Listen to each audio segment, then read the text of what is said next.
ए जंगल अनेक गरीब चढ़ई अछंती। आजिठू मु एई जंगल रहिबी आउ मो जादूर सुना घर द्वारा सब चढ़ई को साहाय्य करिबी। एमिति कही से जादूगर चढ़ई ता जादू शक्ति रे गछ डाल रे एक सुना घर तैयारी कला। एई तो मो जादूर सुना घर प्रकट हो गला। एबे केवल पूर्णिमा राति को अपेक्षा। पूर्णिमा राति हेले मो जादूर सुना घर शक्ति पाइब। ताकू जे जहा मागिब से तांको सब देब। पूर्णिमा राति हेबाकू आहुरी 2 दिन बाकी अछि। से भितरे मु जाए पाख जंगलरू किछि औषधीय गछ नहीं आसे। तापरे जादूगर चढ़ई पाख जंगल को गला हेले से आउ फेरिलानी। 2 दिन बीती गला। पूर्णिमा राति हेबा परे सुना घर जादू शक्ति पाइला। आउ से कथा कहिला, आजी मो जादू शक्ति पाइली। एबे मो मालिकंक इच्छा पूरा करि पारिबी। किंतु मु एठी एका काहेकि? मो काहर घर? मो मालिक कोठी अछंती? एमिति सुना घर निज मालिक को खोजुथिला। सेही समय से रास्ता देई गोटे काउ जाउथिला। से सुना घर सब कथा सुनी अटकी गला। ए कौन घर केबेठू कथा कहिलानी? निश्चय ए घर जादूर हेइथिब। मो जदि कौनसी मते जादूर घर को नहीं पारंती मते आउ काम करिबाकू पड़ंतानी। मु सब किछि ए जादूर घर पाई जानती। एबे मु ए घर पाखକୁ जाए आउ तार मालिक कही परिचय दिए। अरे घर तू काहाकू खोजुचु? मु तार मालिक। तू आउ चिंता करनी, मु आसीगली। ओ मु ताहले आपनका घर? मोर केही मालिक नाहंती भाबी मु अनेक डरी जाइथिली। भलो हेला आपण एठाकू चली आसिले।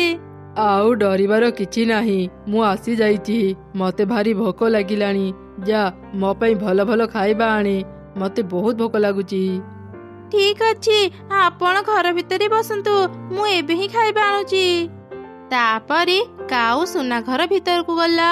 जादूर सुना घर ताको बहुत भलो भलो खाइबा देला। वाह वाह वाह, एबे जादूर सुना घरटी मोर।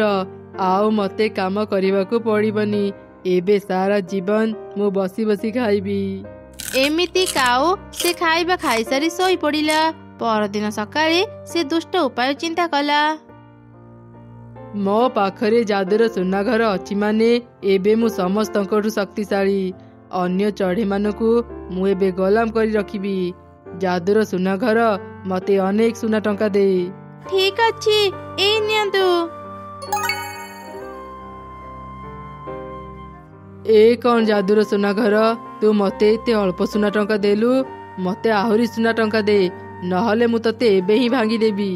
ना ना मालिक मो सह एमिति करंतुनी। मु जादूर घर सत, किंतु मु एकाथरे एते गुडे सुना देई परिबिनी। कौन हेला? तू मते आउ सुना टंका देई पारिबुनी?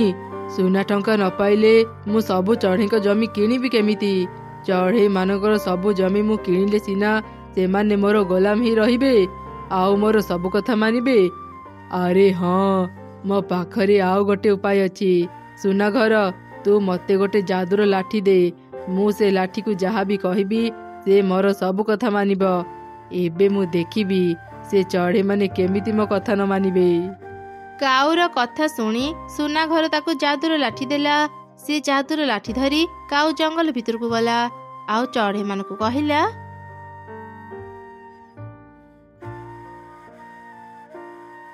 ए चढ़ई दल, आजिठू मु तम मानक राजा। तमे समस्ते मो कथा मानिब। जे न मानिब मु ताकू शास्ति देबी। काउ तू एमिति ओल्टा पाल्टा कथा काहेकि कहूचु? तू आम सांगरे ही रहू।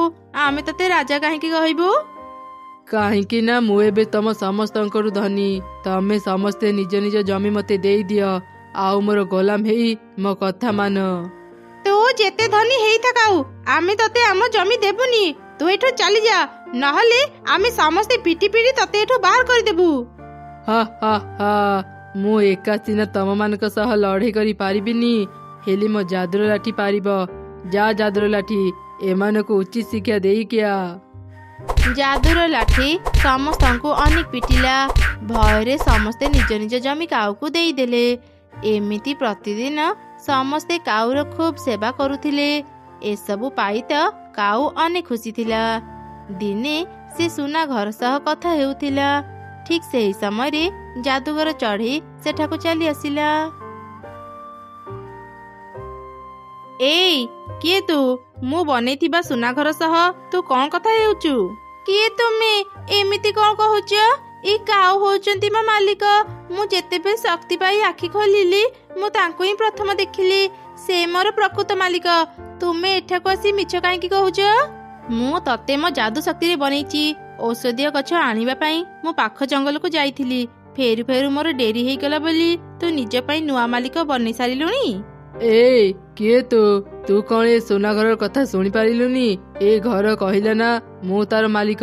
ତୁ ଏଠୁ ଚାଲିଯା, ଏଇଟା ମୋ ଘର। ଚୁପ୍ କର। ଏ ଘର ମୁଁ ବନେଇଛି।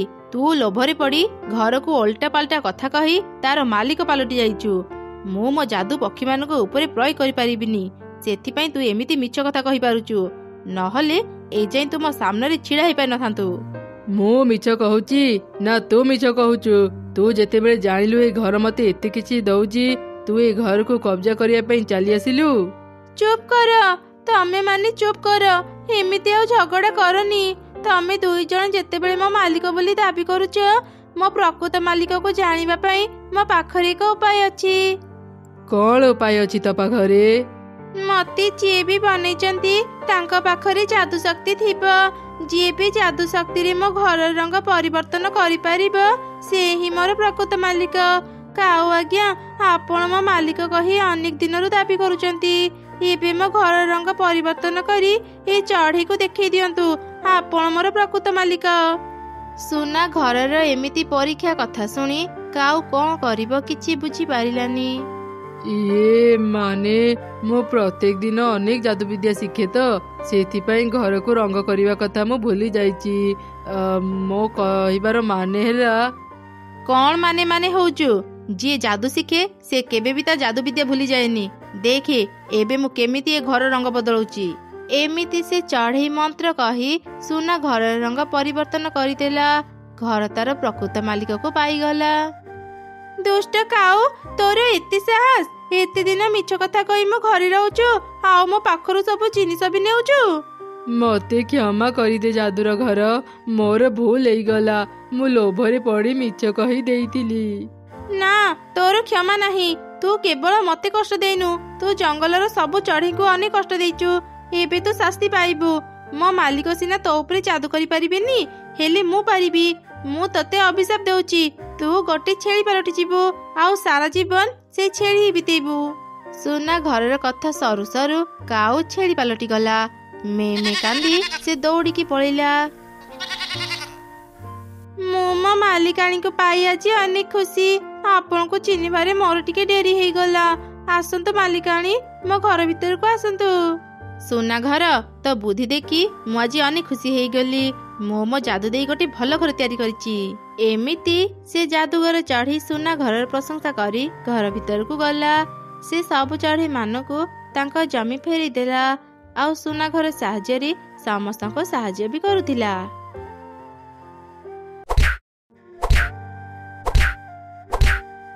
କିଏ ଅଛ ପାଖରେ? ମତେ ଟିକେ ସାହାଯ୍ୟ କର, ମୋ ପାଖକୁ ଆସ। କୁନି, ତୁ ଶୁଣିପାରିଲୁ କି ଆମକୁ ଡାକୁଛି ନା? ଚାଲ ସେଠାକୁ ଯିବା। କିଏ ଆମକୁ ଡାକୁଥିଲା?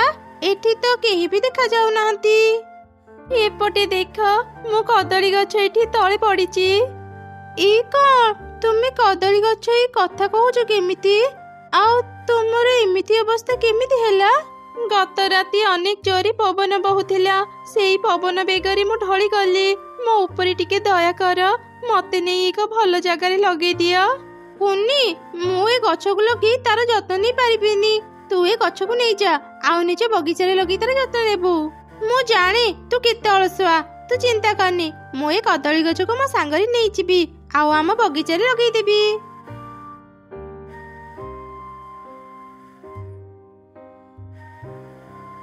ଆରେ ମା, ଏତେ ସମୟ ଯାଏଁ ତୁ କୋଉଠି ଥିଲୁ? ତୋ ବାପା ତତେ ଏବେ ଖୋଜିବା ପାଇଁ ବାହାରୁଥିଲେ। କାଉ ଛୁଆ ତାର ବାପା ମାକୁ ସବୁ ଘଟଣା କହିଲା। କଣ ହେଲା? ତୁ ସେ କଥା କୁହା କଦଳୀ ଗଛକୁ କୁନିକୁ ଦେଇଦେଲୁ? ସେ ଗଛ କଥା କହୁଥିଲା ମାନେ ନିଶ୍ଚୟ ସେ ଗଛ ଯାଦୁର ହେଇଥିବ। ମୁଁ ଶୁଣିଛି ଯିଏ ବି ଯାଦୁ ଏଇ ଗଛର ଯତ୍ନ ନିଏ, ଯାଦୁର ଗଛ ତାଙ୍କୁ ଅନେକ ଉପହାର ଦିଏ। ବୋକି ଝିଅ, ତୁ ଏ କଣ କଲୁ? ତୁ ସେ ଯାଦୁର ଗଛ କୁନିକୁ କାହିଁକି ଦେଲୁ? ମା ମୁଁ ତ ଏ ବିଷୟରେ କିଛି ବି ଜାଣିନଥିଲି। ଜାଣିଥିଲେ କଣ ମୁଁ ସେ କୁନିକୁ ଯାଦୁର ଗଛ ଦେଇଥାନ୍ତି। ଯାହା ହେବାର ତ ହେଇଗଲା। ଆମେ ଚଢ଼େଇକୁ ସେ ଯାଦୁର ଗଛ ଦେଇପାରିବାନି। ଚାଲେ ଶୀଘ୍ର ତା ପାଖରୁ ସେ ଯାଦୁର ଗଛ ନେଇ ଆସିବା।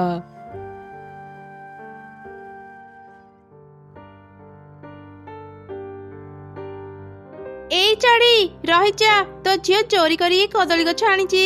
ମୋ ଝିଅ ଆଗ ଏଇ କଦଳୀ ଗଛ ପାଇଥିଲା, ହେଲେ କୁନି ତା ପାଖରୁ ଛଡେଇ ଏଇ କଦଳୀ ଗଛ ନେଇ ଆସିଛି।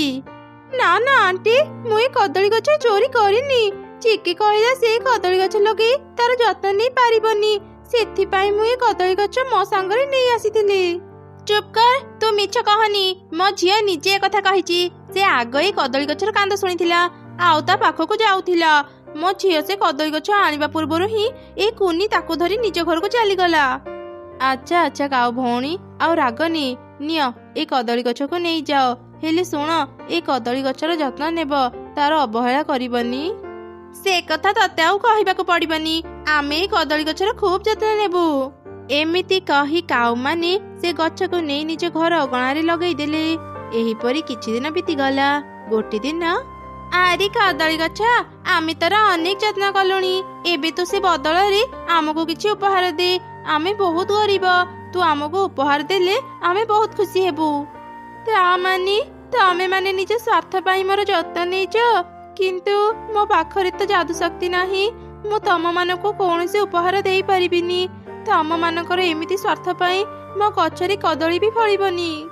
କଣ ହେଲା, ତୁ ଗୋଟେ ସାଧାରଣ ଗଛ, ତୁ ଆମକୁ ଉପହାର ଦେଇ ପାରିବୁନି? ଆମେ ଏତେ ଦିନ ପରିଶ୍ରମ କରି ତୋର ଯୋଉ ଯତ୍ନ ନେଲୁ, ତାର କିଛି ବି ମୂଲ୍ୟ ରହିଲାନି।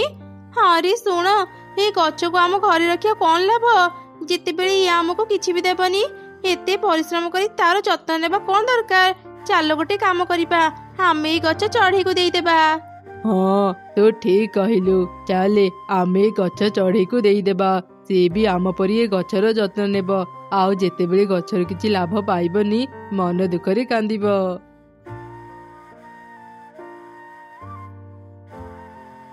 ଚଢ଼ି, ଏଇ ନେ ତୋ ଝିଅର କଦଳୀ ଗଛ।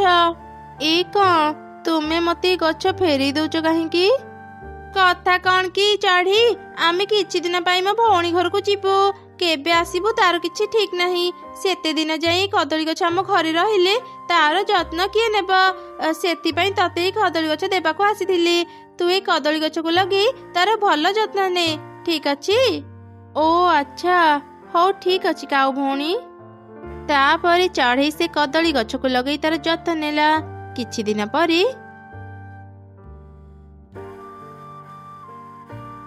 ଆରେ କାଉ ଭଉଣୀ, ତୁମେ ତୁମ ଭଉଣୀ ଘରକୁ ଯାଇନ? କିଛି ଦିନରୁ ମୁଁ ତୁମକୁ ତୁମ ଘରେ ହିଁ ଦେଖୁଛି। ଇଏ କଥା କଣ କି ଚଢ଼ି, ଆମେ ଯାଇଥାନ୍ତୁ ଯେ, ହେଲେ ମୋ ସ୍ୱାମୀଙ୍କର ଦେହ ଖରାପ ହେଇଗଲା, ସେଥିପାଇଁ ଯାଇପାରିଲୁନି। ଓ ଆଚ୍ଛା, ତାହେଲେ କଣ ତୁମେ ପୁଣି ଥରେ କଦଳୀ ଗଛକୁ ମୋ ପାଖରୁ ନେଇଯିବ? ନା ନା, ଆଉ ତୋ ପାଖରୁ କଦଳୀ ଗଛ ଆଣିବୁନି। ମୋ ସ୍ୱାମୀଙ୍କର ଦେହ ଭଲ ହେଲା ପରେ ଆମେ ପୁଣି ମୋ ଭଉଣୀ ଘରକୁ ଯିବୁ। ଠିକ ଅଛି କାଉ ଭଉଣୀ, ମୁଁ ଏବେ ଘରକୁ ଯାଏ। କଦଳୀ ଗଛରେ ପାଣି ଦେବାର ସମୟ ହେଇଗଲାଣି। ଆରେ ଚଢ଼ି, ତୁ ମୋର କେତେ ଯତ୍ନ ନେଉଛୁ, ହେଲେ ମୁଁ ତତେ ଗୋଟେ ବି ଫଳ ଦେଇପାରିବିନି। ତୋର କିଛି ବି ଲାଭ ହେବନି। ମୁଁ କୌଣସି ଲାଭ ଆଶାରେ ତୋର ଯତ୍ନ ନେଉନି କଦଳୀ ଗଛ। ଗଛମାନଙ୍କ ପାଇଁ ଜଙ୍ଗଲ ସୁନ୍ଦର ଦେଖାଯାଏ, ଆଉ ସେଇ ଗଛ ମାନଙ୍କର ଯତ୍ନ ନେବା ଆମ ଚଢ଼େଇ ମାନଙ୍କର କର୍ତ୍ତବ୍ୟ। ଚଢ଼େଇର କଥା ସରୁ ସରୁ କଦଳୀ ଗଛରେ ସୁନା କଦଳୀ ଫଳିଲା। ଏସବୁ ଦେଖି ତ ଚଢ଼େଇ ଆଶ୍ଚର୍ଯ୍ୟ ହେଇଗଲା। ଏଇ କଣ କଦଳୀ ଗଛ, ତୁ ଏବେ କହୁଥିଲୁ ତୁ ଫଳ ଦେଇ ପାରିବୁନି, ତାହେଲେ ତ ଗଛରେ ସୁନା କଦଳୀ କେମିତି ଆସିଲା? ମା ମା, ତୁମେ କଦଳୀ ଗଛ ସହ କଣ କଥା ହେଉଛ? ଆରେ କଣ, ଆମ କଦଳୀ ଗଛରେ ତ ସୁନା କଦଳୀ ଫଳିଛି। ହଁ, ଏଇ ସବୁ ସୁନା କଦଳୀ ଆଜିଠୁ ତମ ମାନଙ୍କର। ମୋ ପାଖରୁ ଆଗ ସୁନା କଦଳୀ ନେଇଯାଅ, ତାପରେ ମୁଁ ସବୁ କଥା କହିବି।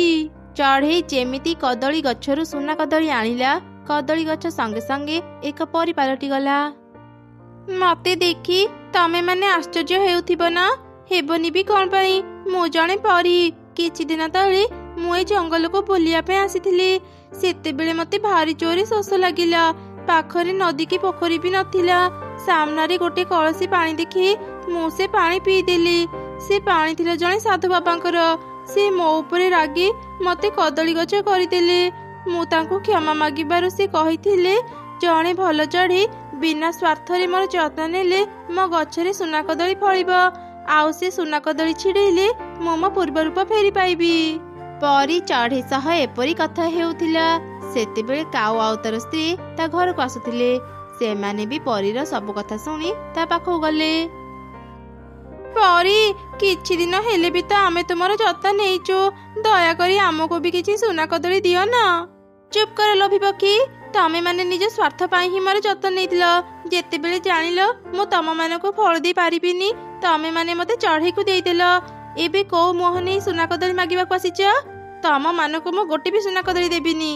ଚଢ଼େଇ, ତତେ ଅନେକ ଅନେକ ଧନ୍ୟବାଦ। ତୋ ପାଇଁ ମୁଁ ଆଜି ମୋ ପୂର୍ବ ରୂପ ଫେରି ପାଇଲି। ତମେ ମାନେ ଭଲରେ ରୁହ, ମୁଁ ଏବେ ଆସୁଛି। ଆଚ୍ଛା ଠିକ୍ ଅଛି ପରୀ। କାଉ ଭାଇ, କାଉ ଭଉଣୀ, ଏଇ ନିଅ କିଛି ସୁନା କଦଳୀ। ଆଜି ପରଠୁ ଯିଏ ବି ବିପଦରେ ପଡ଼ିଥିବ ସ୍ୱାର୍ଥପର ନ ହେଇ ତାକୁ ସାହାଯ୍ୟ କରିବ।